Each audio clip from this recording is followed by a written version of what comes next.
दलदल से निकलेगी, परिवारवाद से निकलेगी, लेकिन नहीं, ये परिवारवाद से निकलने वाली पार्टी नहीं है।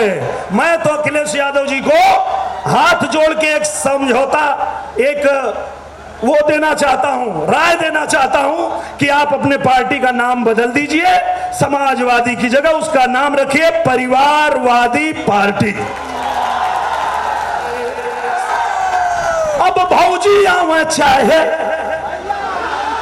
गावा लोग अगवा, चाहे भौजी आवे चाहे अब आजमगढ़ होई और होई चाहे पर फैसला अटल रहे, अखिलेश हुए फरार निरहुआ डटल रहे।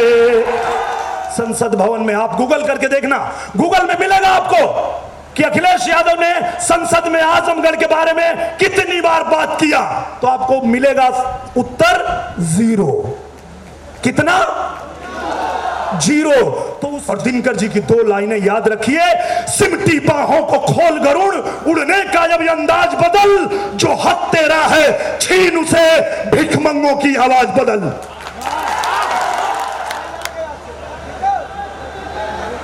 मैं सिर्फ ज्यादा भाषण नहीं करूंगा, मैं 1-2 बातें ही करूंगा जो हमारे आजमगढ़ के फायदे की होगी, क्योंकि ये चुनाव सरकार बनाने के लिए नहीं, आजमगढ़ के फायदे के लिए है। और आजमगढ़ का फायदा किसमें है ये आजमगढ़ जानता है, और आजमगढ़ ने मन भी बना लिया है, इस बार आजमगढ़ में कमल खिलेगा।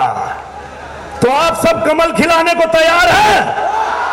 एक बार सब लोग हाथ उठा के बताइए पूजनीय महाराज जी के सामने, सब लोग तैयार हैं? यहां कमल खिलाना क्यों जरूरी है?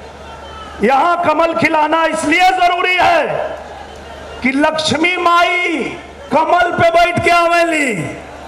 कबो देखले हुआ लोग साइकिल पर, हाथी पे देखले हुआ ना ना। तो कौने भरम में आजमगढ़ पड़ल हो भैया, कौने भरम में? आजमगढ़ का विकास तब होई जब आजमगढ़ में कमल खिली, कमल।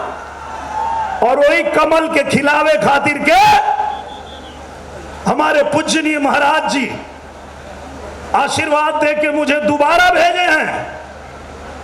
और मैं जो आप लोगों के बीच में आके बार बार दावा कर रहा हूं, गांव गांव घूम रहा हूं और आपसे ये कह रहा हूं कि आप भरोसा रखो होगा, तो वो होगा कि नहीं होगा अभी आपके सामने ही फैसला हो जाएगा।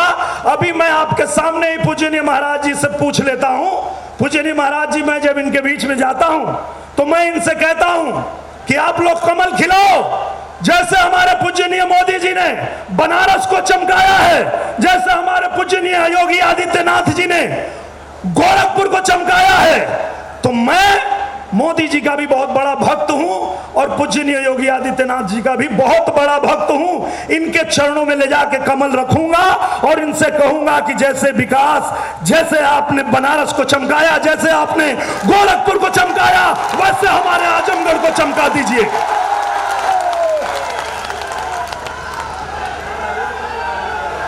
तो इस बार न जाति के लिए न धर्म के लिए, इन सब से ऊपर उठ के सिर्फ और सिर्फ कमल का निशान दबाइएगा अपने आजमगढ़ के लिए, क्योंकि यही चुनाव तय करेगा। पृथ्वीराज फिल्म आई है, देखे कि नहीं आप लोग? तो मैं कहले है ना कि अब न चूक चौहान, तो आजमगढ़ के पास भी ये आखिरी मौका है। अब मत चुकिया लो, अब अगर चूक गईला तो फिर हमके दोष मत दिया लो, हम तो अपन कुल छोड़ छाड़ के आ गए। काहे?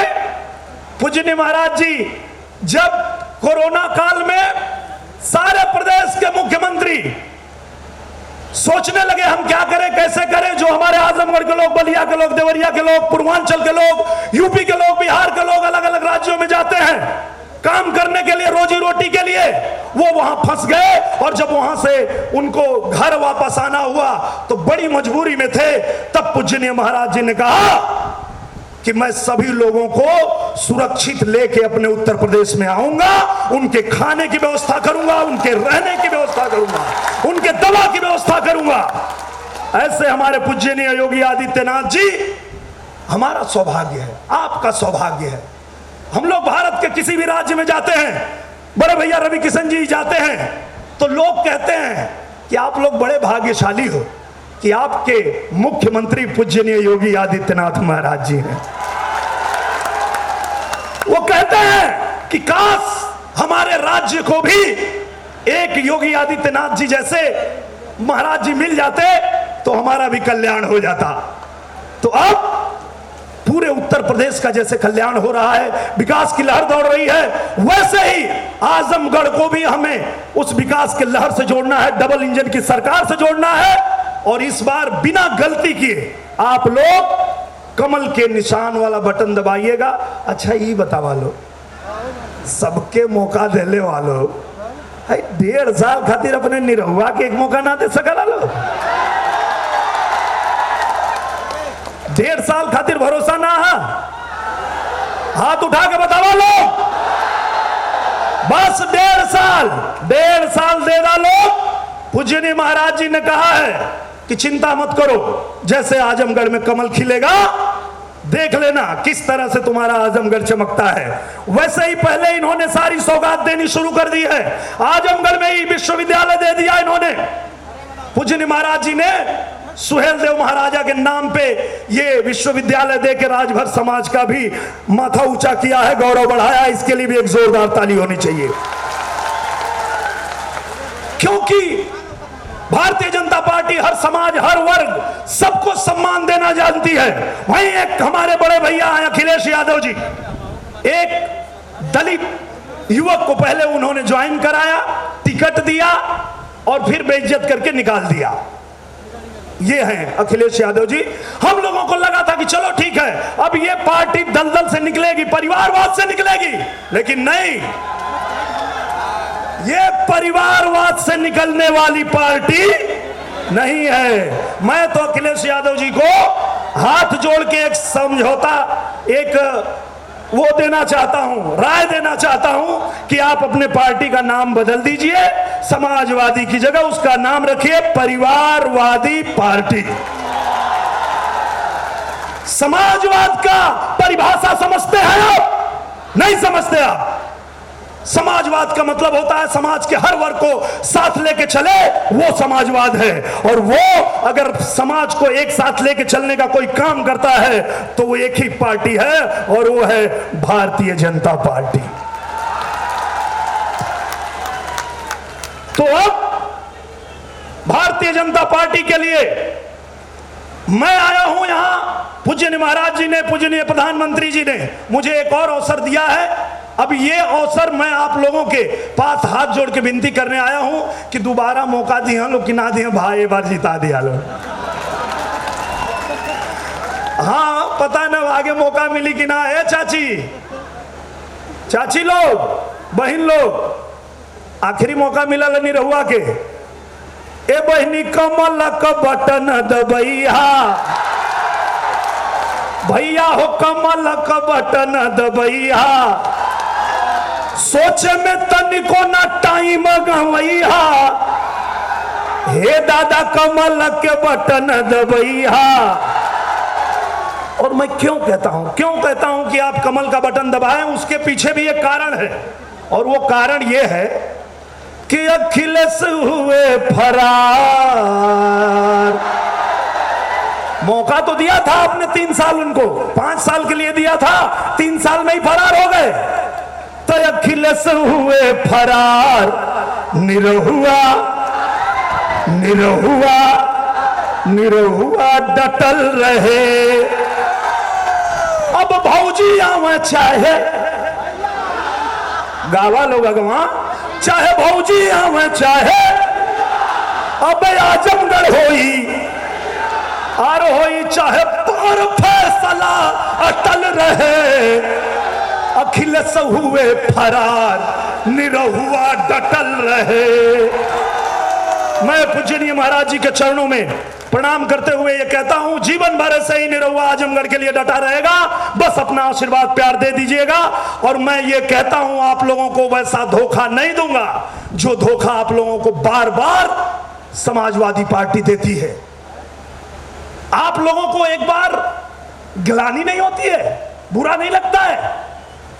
आप लोग को समझ में ये बात क्यों नहीं आती है कि बार बार जाते हैं पूर्वांचल में, आप पैदा हुए हैं, आजमगढ़ में पैदा हुए हैं, सफाई इटावा में जाके भीख मांगते, भैया टिकटवा दे दा, भैया टिकटवा दे दा, भैया टिकटवा दे दा। अच्छा लगता है? अच्छा लगता है क्या? अरे अगर यादव ही लड़ाना था तो आजमगढ़ की धरती पे आहिर पैदा नहीं हुए हैं क्या? पूर्वांचल की धरती पे यादव पैदा नहीं हुए क्या? पर किसी भी जाति धर्म समाज के लोगों को लड़ाना है तो यहां के लोगों को लड़ाओ। बार बार कभी आप लड़ेंगे, कभी आपके पिताजी लड़ेंगे, कभी आपकी बीबी लड़ेंगी, कभी आपका भाई लड़ेगा, नाती पोता। अरे ये क्या है? तो इससे बढ़िया तो फिर रहने दिए होते राजशाही। लोकतंत्र की जरूरत क्या थी? लोकतंत्र की आवश्यकता क्या थी? जब लोकतंत्र आया है तो सबको मौका दीजिए, जैसे हमारे पूजनीय महाराज जी मौका देते हैं, हमारे पूजनीय मोदी जी मौका देते हैं, भारतीय जनता पार्टी मौका देती है। यहीं बगल में गोरखपुर से देखिए हमारे बड़े भैया रवि किशन जी को मौका मिला और हमारे बड़े भैया आज वहां पे लगातार जाते रहते हैं। जब मैं देखता हूं तो भैया गोरखपुर में, भैया गोरखपुर में है। जो लोग ये कहते हैं कि निरहुआ चुनाव जीत जाओगे तो बंबई भाग जाओगे, हमारे बड़े भैया रवि किशन जी भाग गए क्या? मुझे तो नहीं लगता है कि बड़े भैया रवि किशन जी ने जितनी बार संसद में सवाल उठाया होगा, जितनी बार अपनी बात कही होगी, जितनी बार अपने क्षेत्र में गए होंगे, उसका 0%, 1% छोड़ा हो संसद भवन में। आप गूगल करके देखना, गूगल में मिलेगा आपको कि अखिलेश यादव ने संसद में आजमगढ़ के बारे में कितनी बार बात किया, तो आपको मिलेगा उत्तर 0। कितना? 0। तो उस 0 को 0 बनाओ और इस हीरो को हीरो। कहा है कि ये हीरो के हीरो तो आना लोग बनौले हवा। यही बगलिया में गाजीपुर में हम गाय चरावत रहनी और तो लोग आशीर्वाद दे के प्यार दे के हमके भेज देला बंबई। हम जाके फिल्म में काम करे लगनी और वहां भी बड़ा सम्मान प्यार मिलल। अब जब पूजनीय महाराज जी आप लोग का सेवा करे खातिर बोला लेना कि ठीक है बड़ी अच्छी फिल्म बनाते हो, बनाना आजमगढ़ में बनाना, वहां सारी सुविधा लगा देंगे, वहीं करना, लेकिन आजमगढ़ के लोगों को सेवा की जरूरत है, सेवा करो। वहां धोखेबाज परिवार आके बार बार धोखा देके भाग जाता है, तुम चलो वहां चल के सेवा करो। तो मैं आपकी सेवा करने आया हूं और आप लोगों को बताना चाहता हूं कि अब आप लोग एक बात, आखिरी 2 लाइन मेरी मान लीजिएगा और पूर्वांचल का आजमगढ़ का नाम हंसाइए मत। और दिनकर जी की 2 लाइनें याद रखिए, सिमटी बाहों को खोल गरुड़, उड़ने का जब अंदाज बदल, जो हक तेरा है छीन उसे, भिखमंगों की आवाज बदल। बस इन्हीं शब्दों के साथ मैं सबका धन्यवाद करते हुए अपने वाणी को विराम देता हूं। भारत माता की जय, जय श्री राम, जय भवानी। बहुत बहुत धन्यवाद।